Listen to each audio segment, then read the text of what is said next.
I know you, and let's talk a little turkey here because we've only got 16 days left until the August 11th primary. Let me lay out some of the states in this race, lay out some of my thoughts, and lay out the practical realities of the election, take a few questions, and then I have to go and get ready for a debate tonight. Why is this election important? A United States Senate election. 4 basic reasons for Hawaii. First of all, any time, any place in this country, a state decides to choose a new United States Senator, that's a big deal for a state because a U.S. Senator can do a lot for a state. A U.S. Senator that knows what he or she is doing can make a huge difference for any state. And you can take a look at our congressional delegation and see that there has been a huge difference made by our congressional delegation over time. What makes this even more important for Hawaii is that you're likely choosing your next senior senator as well. Let's be real clear about this. Yes, everybody gets to choose after 6 years that whether you're going to continue the next United States Senator or not. But the history of Hawaii is that once we choose U.S. Senators, we tend to leave them in place, as I found out the hard way a few years back. And the fact is that any of the candidates that are seeking your vote can serve really for a generation. And during that generation, Senator, his career is going to come to an end. So there's a big difference between coming up to Washington as a junior senator and taking over for as a senior senator. That makes this a generational decision for Hawaii, not just a decision for the next 6 years or 12 years. Third, our country is not working right now. Or I should say, Washington is not working right now. Because I don't have any basic doubts about democracy in our country. I'm not one of those people that feels the sky is falling on democracy and that the era of the United States is over. I don't believe that whatsoever. I believe that our foundations are sound. I believe that our principles are sound. But I do not believe that Washington is working. And there's a big difference there. And why? I think, the evidence is all over the place. Incredible partisan polarization. This isn't just about Democrats versus Republicans. It's about the far right versus the far left, leaving most of us, and I'm one of them, in the middle, out of the equation, not allowing for any moderate mainstream solutions. And that's not the only division that occurs in our country today. It's not just about Republicans versus Democrats. It's about inside Washington versus outside. The point made about we the people was exactly the right point. The people are not participating in Washington. And I don't care whether you're a liberal Democrat or a conservative Republican or anybody else. You are not part of Washington today because Washington is about Washington and that leaves out the rest of us. And that is a problem in Washington today.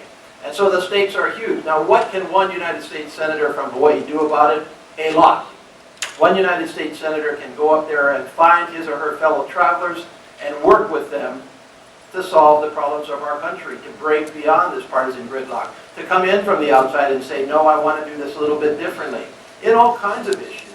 Growing our economy, yes, that does have to be our #1 priority. We can debate how to grow our economy, but it has to be our #1 economy, doesn't it? Balancing our budget. When I went to Congress in 2002, our total national debt was $6 trillion. Today it's $16 trillion.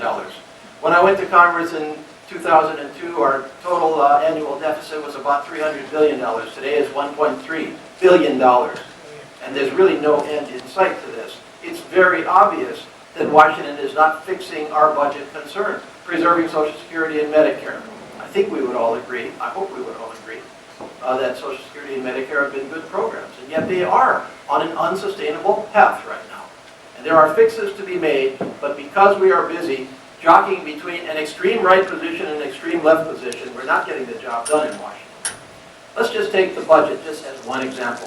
One extreme says the only way to balance our budget is to increase taxes. Forget government. Let's just let government continue to ramp up forever. Just let the expense line of government continue on that upward trajectory. And let's just chase it with taxes. Well, you know as well as I do that that destroys an economy. But the other side says the only way to do this is to completely slash the federal government. I don't believe that that is the right way to go either, because I think it would cut into core programs that we don't want to lose in our country. And so it's pretty obvious at the end of the day that you've got to do a mix and match solution on both the revenue and the expense side. You have to curb the growth in government on one side. And yes, I do believe that some of the tax cuts that were implemented in the early part of the last decade are not affordable, are unsustainable, they're not necessary. And so yes, I would let the tax cuts on the wealthy lapse. And that's part of a master deal that has to be struck in the middle to solve the budget. And I could do this in the economy situation, or I could do that on Social Security and Medicare, or so many other issues. And one United States Senator from Hawaii can make a big difference in doing exactly that. And I submit to you that that's a key reason why you should choose your next United States Senator. Can they fix Washington? Do they have the ability? Do they have the independence? Do they have the commitment to fix Washington? But there's a fourth reason that Peter talked about. This election is about changing the political culture of Hawaii. Because, make no mistake about it, this is a death match between the old way of doing things in Hawaii. A plantation-style, top-down, micromanaged, controlled society in politics where you go and ask for permission to run, and if you don't ask for permission, face the consequences, or another kind of political culture that we can have here and need here. More open, more inclusive, more responsive, more, open. Just say it again. There's no question whatsoever that this is, as Peter has said, and he's right about the mayor's race, and it's right in my election. And there are a number of other litmus test elections out there throughout Hawaii where the battle lines are exactly what I just said. We must move beyond this political culture. We must move beyond it. And that is what's at stake in this election. Now let me talk turkey with you right now, because as I look around the room and walk around the room and talk around the room a little bit, clearly there are three candidates, and apologies to John Carroll, but there are three candidates that have the possibility of winning your next United States Senate seat. Me, Hirono, and Lincoln. And I would suspect strongly, and I hope I don't get myself out on a limb, but I'm going to say it anyway, that for some of you I'm your first choice, and for a fair number of you I'm your second choice, but for none of you am I your third choice. And I would suspect strongly that Ms. Hirono is your third choice. So, the only race I'm in right now is the primary election, the Democratic primary election. Yes, some of you, maybe most of you, don't agree with me 100% on several issues. But I know darn well that I can do a better job than Hirono for you. I know darn well that I can strike a middle ground for you. I know darn well that she is the choice of the political culture of Hawaii today, and I am not. And this is your opportunity to make a difference in the primary election. So yes, you can vote in the primary election. Apologies to the Republican primary candidates in the room. I hope none of you have contested primaries, but you should all vote in the Democratic primary. I say that pretty bluntly, and I say it for a darn good reason. You saw the papers this morning, one poll of many. I don't agree with the poll, but the poll says that it's either going to be me or Hirono as your next senator. Take your choice. If you don't want to make that choice now, make your choice in the primary election and decide later between me and Lincoln. It's that blunt, that honest. Strike for a better political culture in the primary. Strike for the possibility of having somewhat change in Washington. Thank you very much. edcase.com. Check us out. Think it through. Mahalo.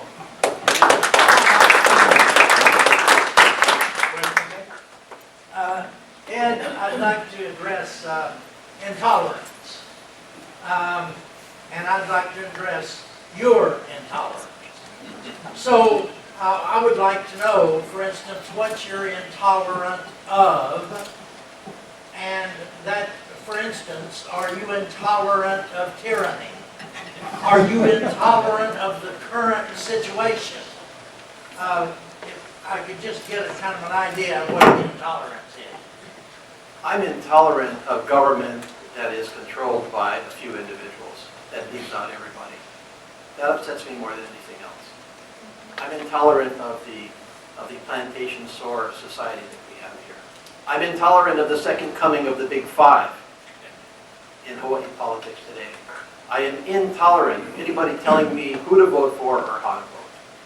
I'm intolerant of folks that get in charge of government, business, labor, and other people, and try to control it to their own benefit while leaving out the greater good. That's what pisses me off the most. Excuse my language.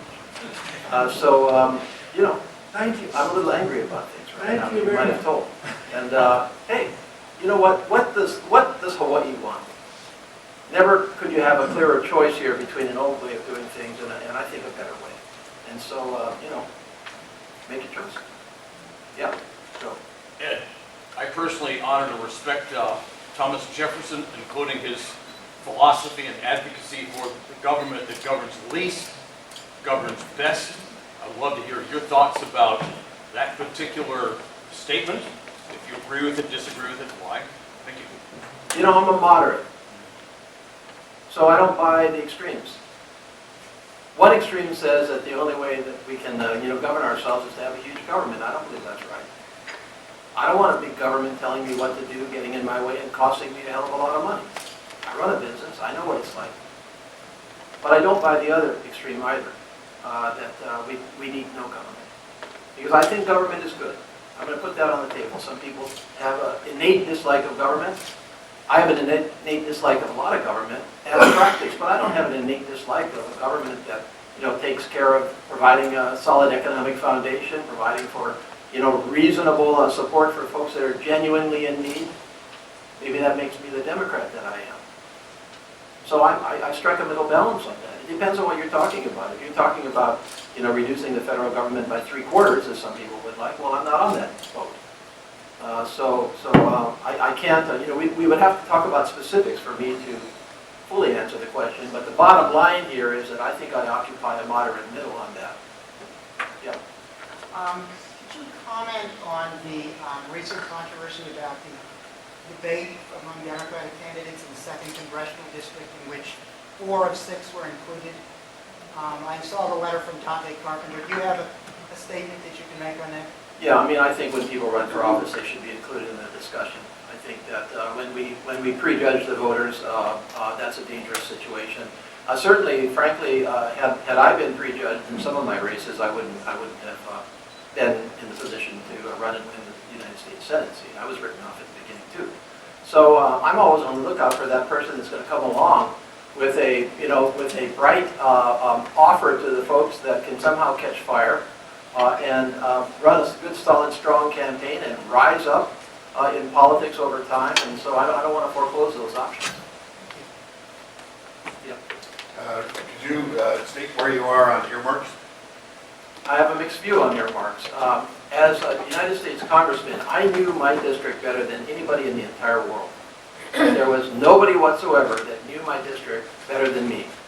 And so for me to cede to somebody else the knowledge and authority that I had and responsibility that I had to take care of my district's needs is not what I think that a member of Congress should do. For example, in my district, I knew that the Queen Kahumanu Highway in Kona was my #1 traffic problem, and yet the federal government didn't think so. They thought it was on their matrix something else somewhere. They were wrong. I was right.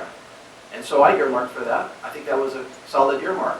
So I have no problem with the general principle of earmarking. Here's the problem with earmarking on the other end. Out of control, getting way too expensive, starting to eat up the federal budget, more than it should be, and a culture of corrosion, if not corruption, is grown up around earmarks.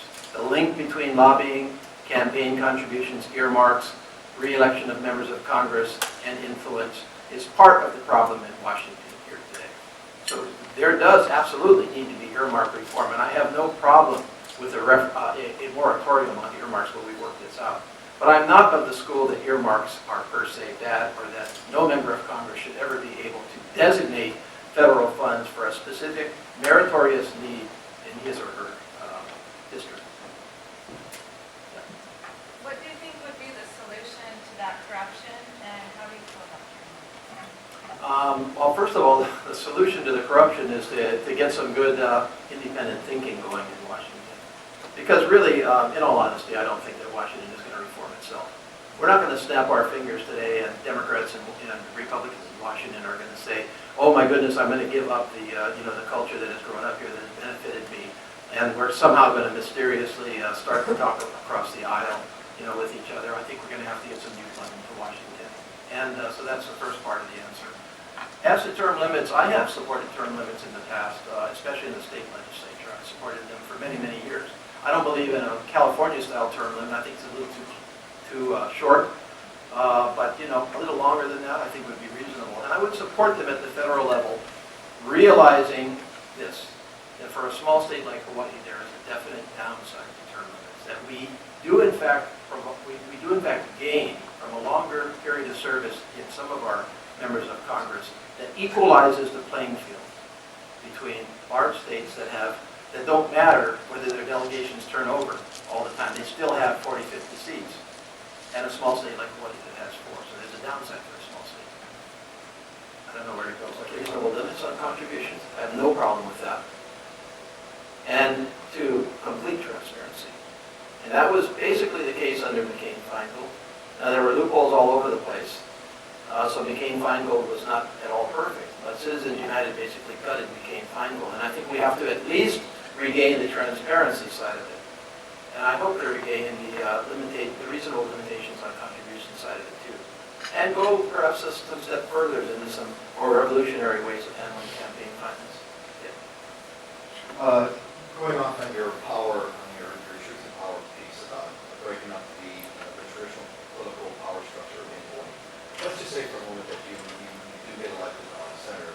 What kinds of things would you envision yourself doing when you come back home to kind of break up the old order, to break up the evil trinity of big business, big labor, and big government?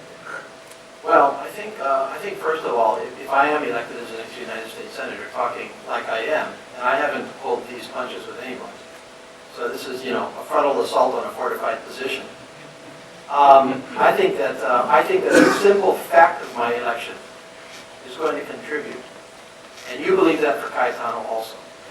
The simple fact of our election, and by the way, going back to my point earlier, because I'm going to drive this point home several times, the simple fact of my success in the primary election, regardless of the result in the general, is going to drive the state into the heart of that machine. And I think that contributes right there.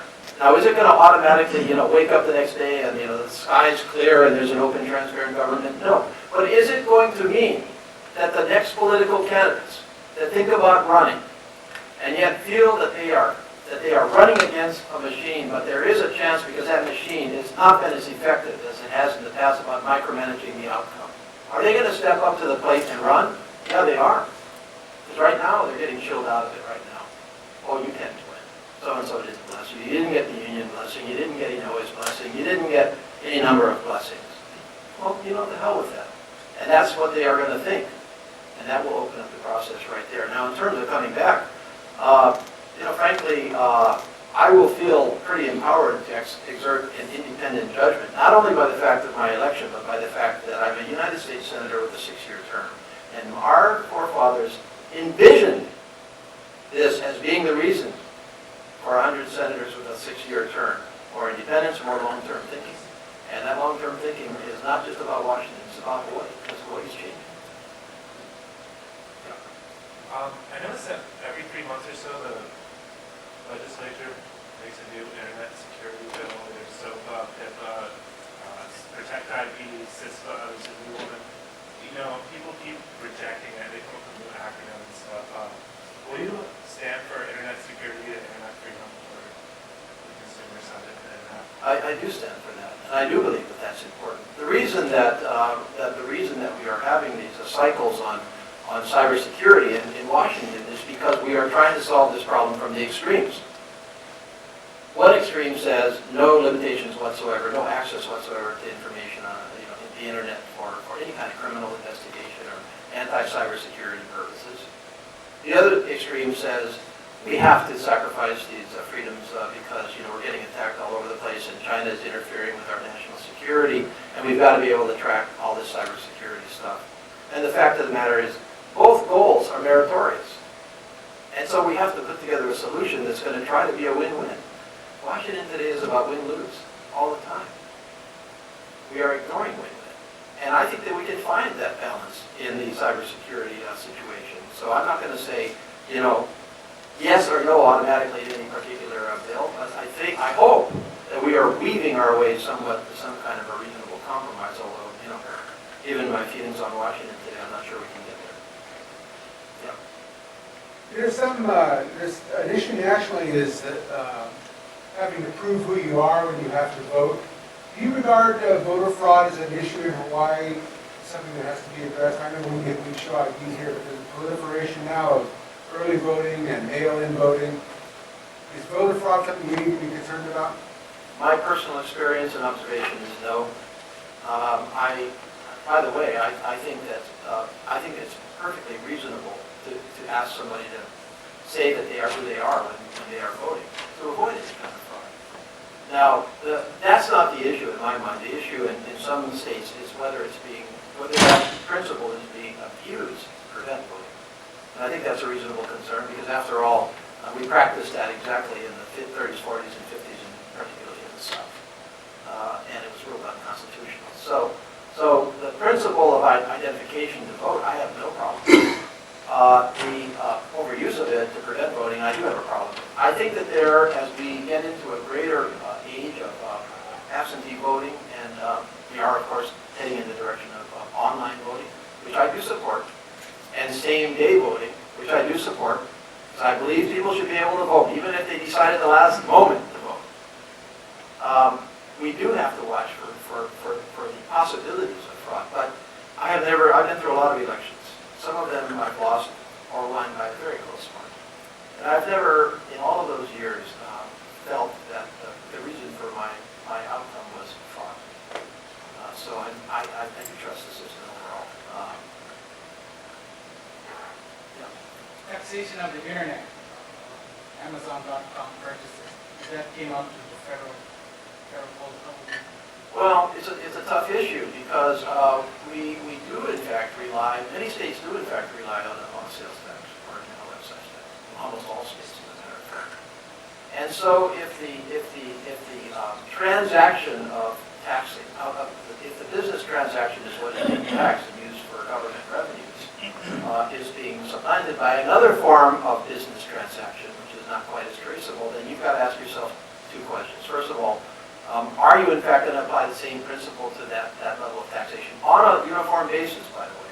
I think you can mix and match this across the states because the internet is not, only in Hawaii or only in California. Or are you simply going to go in a different direction in terms of revenue? Now, I know the answer, the third answer for many is, well, don't tax at all and reduce the cost of government, and that's a related but different question. I have never written off automatically some reasonable, traceable, affordable form of internet taxation, because after all, that's where we are going. And it is, in fact, hurting many states in terms of their revenues. But it's all a matter, for me, of degree and actual construction of the law and process of implementation. So, give me the details and I'll figure out whether I can support it or not. Yeah. Sorry, a couple weeks back, Congress wanted to double the student rate from eligible instead of came back there. Well, I don't believe in increasing the student rate. I think that's the proper answer for you under the circumstances.